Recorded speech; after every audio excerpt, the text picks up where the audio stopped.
విశ్వాసాన్ని కూడా మనం పరీక్షించుకోవాలి. ద మేజర్ థింగ్ అంటే ఒక క్రిస్టియన్ అనేవాడు ఎన్ని ఆస్తులు సంపాదించాను, లేకపోతే నాకు ఎన్ని కాళ్ళు కొన్నాను, ఎన్ని బంగ్లాలు కొన్నాను కాదు, కానీ నా విశ్వాసం ఎంత మటుకు పెరిగింది, ఎంత మటుకు ప్రభునందు నేను నిలబడగలుగుతున్నాను, ఎంత మటుకు ప్రభుని నమ్మగలుగుతున్నాను అనే పాయింట్. ఎందుకంటే మనం జీవించే ఈ లోకంలో ప్రభు మీద విశ్వాసం పెట్టుకొని జీవించడం చాలా కష్టం.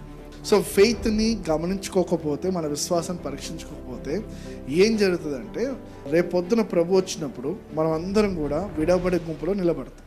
ఎందుకంటే ప్రభు కావాల్సింది విశ్వాసం. ప్రభు అంటాడు కదా, నేను వచ్చినప్పుడు విశ్వాసం కనుగొనునా అనే మాట మీరు విని ఉంటారు, బైబిల్లో ఉంటుంది, మత్తయి సువార్తలో. నేను వచ్చినప్పుడు విశ్వాసం కనుగొనునా అంటే ప్రభు వచ్చినప్పుడు ఏం చూస్తారంట, విశ్వాసం ఎవరిలో ఉందా చూస్తారంట. సో విశ్వాసం అనేది ఒకవేళ లేకపోతే మనం అందరం ఎలాంటి వారం అంటే, ఒక సమాధి పెట్టకి మంచి డెకరేషన్ చేసి అందులో ఏమీ లేకపోతే ఏమంటే ఖాళీ డబ్బా అంటున్నాము, అలాంటిది అనమాట. అంటే క్రిస్టియన్ అనేవాడు బయటికి కనిపించాడు కాదు, అంతరంగ పురుషులు వాడు ఎలా జీవిస్తున్నాడు అనే దాన్ని బట్టి వాడు క్రైస్తవుడు కాదు ప్రభు డిసైడ్ చేస్తాడు.